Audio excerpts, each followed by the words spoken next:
கங்குவா படத்தை பத்தி இது என்னோட ஒரு ஆனஸ்டான ரிவ்யூ. தியேட்டரே கத்துது. அங்க பார்த்தா அங்கேயுமே கடவுளே அஜித்தே இப்ப போடுறேன் பாருங்க.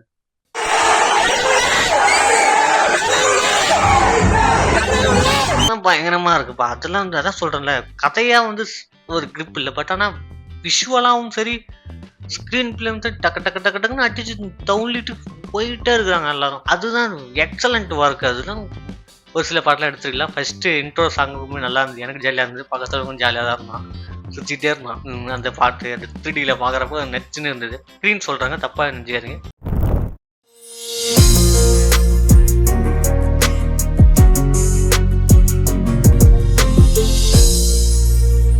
ஹாய், எல்லாருக்கும் வணக்கம். நான் உங்கள் லேகன் ஸ்டுடியோ. இன்னைக்கு நம்ம கங்குவா படம் பார்த்துட்டு வந்தாச்சு. கங்குவா படத்தை பற்றி இது என்னோட ஒரு ஆனஸ்டான ரிவ்யூ. எப்படி நல்ல படம், நல்லா இருந்தா நல்லா இல்லையா, இதை பற்றி நம்ம பேசுவோம்.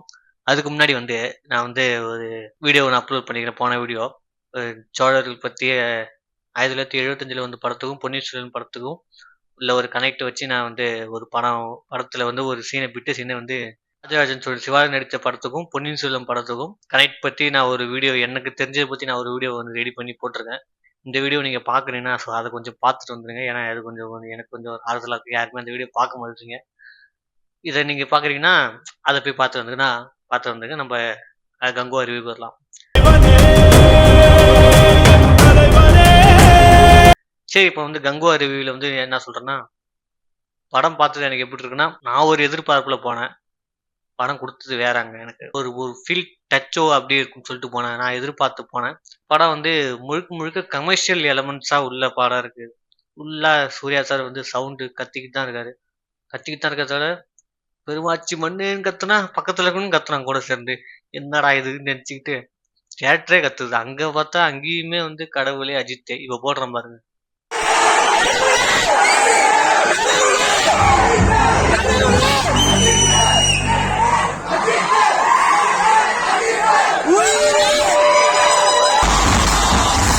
இந்த படத்தோட ஒரு ஒன்லைன் அப்படி என்னன்னா, 2024 ஒரு சின்ன பையன் இருக்கான். அந்த பையன் ஒரு இடத்துல இருந்து எங்கேயோ ஒரு இடத்துல ஒரு ஆராய்ச்சி பண்ணுற இடம் மாதிரி இருக்கு. அங்கேயும் தப்பிச்சு வந்துடுறான். கோவாவுக்கு வரான். கோவாவில் பார்த்தா நம்ம சூர்யா சார் இருக்காரு. அங்கே ஒரு கனெக்ட் இருக்கு. அப்படியே ஒரு ஃப்ளாஷ்பேக் வச்சோன்னா 1970 நினைக்கிறேன். அந்த ஒரு பீரியட்ல ஒரு கனெக்ட் பண்ற மாதிரி ஒரு கதை கோரியா சொல்லிருக்காங்க. இந்த படத்தோட மிகப்பெரிய ஒரு பிளஸ் என்ன, சினிமாட்டோகிராஃபி, சிஜிஐ தான் பயங்கரமா இருக்கு பார்க்கறதுக்கு. ஒரு ஃப்ரேமே அட்டகாசமா இருக்கு. அது 3D எலமெண்ட்ஸோட பார்க்குறப்ப, ஒரு தமிழ் சினிமா 3Dல பார்க்குறப்ப எனக்கு ரொம்ப ஒரு ஆனந்தமா இருக்கு.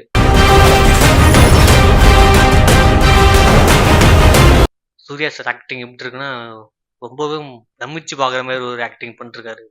ஒரு ஆள் தான் இந்த படத்தை நீட்டா கொண்டு போயிருக்காரு.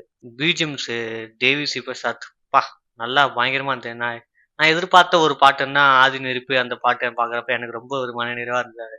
எனக்கு அந்த பாட்டு தேட்டரில் விஷுவல் பண்ணுறப்ப ஒரு சில பாட்டெலாம் எடுத்துக்கலாம். ஃபர்ஸ்ட் இன்ட்ரோ சாங்குமே நல்லா இருந்தது. எனக்கு ஜாலியாக இருந்தது. பக்கத்தில் கொஞ்சம் ஜாலியாக தான் இருந்தான், சுற்றிட்டே இருந்தான்.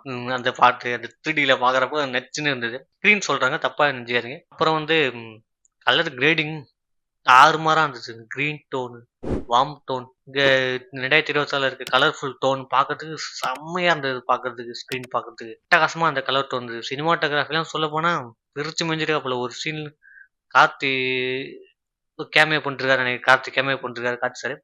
ஸோ அவர் அந்த சிகரெட், அந்த லாஸ்ட்டு கிளைமேக்ஸ் சிகரெட் அது தட்டுறப்ப அதுலேருந்து அங்கே ஃபேஸ் ரிவீல் பண்ணுறப்ப செம்மையாக இருந்தது அந்த ஷாட்லாம் பார்க்கறதுக்கு. நிறைய ஆக்டர்ஸ் நடிச்சிருந்தாங்க. இப்போ லேடிஸ் அந்த காலத்தில் ஒரு புரட்சி பண்ணுற மாதிரி அது பார்க்க நல்லா இருந்தது. சின்ன பையன் நல்லா நடிச்சிருந்தாப்புல.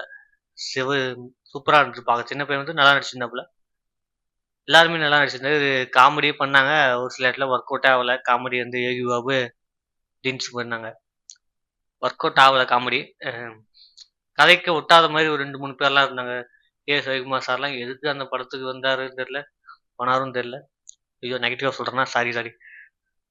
பாசிட்டிவ் அவ்வளோதான். இப்போ நெகட்டிவ் சைடு வந்தோன்னா, சிவா சார் அவர் ஒரு பயங்கரமான யோசனை. இந்த கதை கலை பயங்கரமான யோசனை. அதை சரியா டெக்னிக்கலா சூப்பரா பயங்கரமா டெக்னிக்கலா கையாண்டாரு.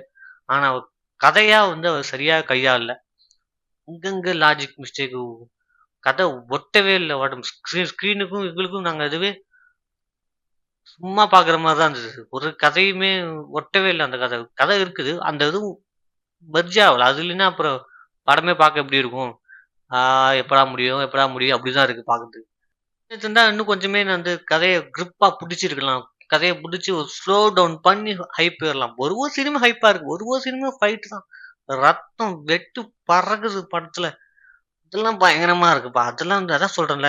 கதையா வந்து ஒரு கிரிப் இல்ல. பட் ஆனா விஷுவலாவும் சரி, ஸ்க்ரீன் பிளே வந்து டக்கு டக்கு டக்கு டக்குன்னு அடிச்சு தவுளிட்டு போயிட்டே இருக்காங்க எல்லாரும். அதுதான் எக்ஸலன்ட் ஒர்க் அதெல்லாம் சும்மா கொண்டு வர முடியாது. அது முதல்ல சீன் ஒரு ஃபைட் சீன் அந்த சீன் தேவையே இல்ல படத்துக்கு. ஆனா அது போட்டு போட்டு முதல்ல கூட சூர்யா சார் பெரண்டு கிரண்டு உருண்டு கிருண்டு ஏதோ பண்றாருப்பா. ஆனா திடீர்னு பிஜிஎம் போட்டு அள்ளு விடுறானுங்க பக்கத்துல பார்த்தா கத்துறானு சூர்யா சார் ஃபேன்ஸ். என்னால முடியல தியேட்டர்ல உட்காந்துருக்கேன். என்னடா நடக்குது? ஒண்ணுமே ஒண்ணுமே புரியலடா. என்னடா நடக்குது? யாருடா சம்பந்தமே இல்லாம சூர்யா சார் அங்க போய் அதுக்கு சண்டை போட்டுட்டு இருக்காரு. இவ்வளவு மல்லு கட்டிட்டு இருக்காரு. எடுத்து ஒரு கத்திய குடுத்து தலைய 2ஆ என்னமோ தூக்கி போட்டமா இருக்குமே நினைச்சிட்டு இருந்தேன். எனக்கு அப்படிதான் தோணுது. எல்லாருக்கும் எப்படி தோணுதோ தெரியல. அது எனக்கு பார்க்கறப்ப எனக்கு அப்படிதான் தோணுச்சு. அதெல்லாம் கம்மி பண்ணிட்டு இன்னும் ஒரு கதை உட்கார்ந்து எழுதியிருக்கலாம் கதைய. இந்த ஆர்க் இதுதான் ஹோல் ஃபுல்லா ஒட்ட போது அந்த அந்த அந்த சின்ன பையன் கேரக்டர்னா டீப் போய் உள்ள அடிச்சு நவுத்தி ஆர்க் உருவாகிருக்கலாம். ஏதோ வந்து தண்ணி மேல தலைவர் சொல்ற மாரி தாமரை இலை போல் தண்ணி மேல் ஒட்டி ஒட்டாம இரு சொல்லுவார்ல. அந்த மாரி ஒரு ஒட்டாம இருந்தது அந்த கேரக்டர் பார்க்கறதுக்கு. சின்ன பையன் கேரக்டர். கனெக்ட் இல்ல. சூர்யா சார் மட்டும் தான் இருக்கு கனெக்ட். பார்க்குற எங்களுக்கு ஒண்ணுமே இல்ல அது கனெக்ட். கதைய வந்து நல்லா சூப்பரா அப்படி கொண்டு போயிருக்கலாம். அதுமாரி பத்தாத படம் வந்து ரொம்ப பெரிய படமாவும் இருக்குது. கதை இல்லாததால என்ன ஆச்சுன்னா, என்னடா சீன்ஸ் போயிட்டு இவ்ளோ ஸ்லோவா இருக்கு. இவ்வளவு இதா போயிட்டே இருக்கிற மாரி இருக்கு கதை. என்னடா இது ஒரு எண்டே இல்லையாடா கதைக்கு அப்படி இருக்கிற மாரி கேட்கிற மாரி ஆயிடுச்சு. அந்த ஹீரோ எங்க போனாருன்னு தெரியல. சார் இவரு இடின்ஸு இவங்கலாம் என்ன பண்றாங்கன்னே தெரியல. ஒரு கேரக்டர் இதுல வேற பார்ட் 2 வேற லீடு குடுத்துருக்காரு சாரு. இதோட தாக்கத்த வச்சு நீங்க வந்து ரிவ்யூ அடுத்த கதை எப்படி எழுதலாம்னு முடிவு பண்ணிக்கலாம். ஆனா 1 அறிவிச்சுட்டால 2 வந்து மாத்திக்கலாம். தப்பு கிடையாது. தவறு கிடையாது. ஒரு சில பேருக்கு ரொம்ப புடிச்சிருக்கு இந்த படம். நான் அது தப்பே சொல்ல மாட்டேன். ஒரு சில பேருக்கு நெகட்டிவ் ரிவ்யூ இருக்கலாம். எனக்கு ஜென்யூனா எனக்கு வந்து எப்படி இருக்கு இந்த படம் இருக்கணுமோ அப்படி இருக்கு. ஒரு பிரதிபலிப்பு தான் நான் ஏதாவது எழுதிக்கிட்டு படிச்சு எதுவுமே கிடையாது. எனக்கு என்ன தோணுதோ நாங்க பார்த்தோம். அத அப்படியே வந்து நான் சொல்றேன். இந்த ரிவ்யூ உங்களுக்கு புடிச்சா மட்டும் லைக் பண்ணுங்க. படத்த பத்தி பேச எனக்கு வந்து ஒண்ணும் இல்ல. அவ்வளோதான். கார்த்தி சார் கேமியோ பண்ணியிருந்தார்ல, அவரு சீன் வரப்ப வந்து நான் வந்து கார்த்தி சார் வந்து தூதுவனா வருவாரான்னு பார்த்தேன். இங்க பார்த்தா அடிச்சு துவம்சம் பண்ணிட்டு இருக்காரு. அ அண்ணன், தம்பி பயங்கரமா இருக்கு பார்க்கறதுக்கு. பார்ட் 2 வந்தா எப்படி இருக்குன்னு தெரியல. ரோலக்ஸும், டில்லியும் எப்படி மோதுறாங்கன்னு தெரியல. பார்த்துக்கலாம். இப்போ இது உங்களுக்கு புடிச்சிருந்ததுன்னா லைக் பண்ணுங்க. நான் இது சொல்றது சரின்னா கமெண்ட்ல கரெக்ட்டா தான்ப்பா பேசுறேன்னு சொல்லுங்க. இல்ல என்னடா நீலாம் ரிவ்யூ பண்றன்னு ஒரு கம்மி கழியாது. அதுக்கு முன்னாடி நான் சொன்னேன்ல சோழர்கள் பத்தி நான் ஒரு வீடியோ போட்டிருக்கேன்னு சொல்லி, அது கீழே நான் வீடியோவ நான் கீழே குடுக்குறேன். அத போய் செக் பண்ணி பாருங்க. அந்த வீடியோ பாருங்க. அத பார்த்துட்டு இந்த வீடியோ ஒரு லைக் போட்டுருங்க. இதுக்கு லைக் போட்டு அங்க போய் பாருங்க. உங்க விருப்பம். ஆதரவு குடுப்பீங்கன்னு நம்புறேன்.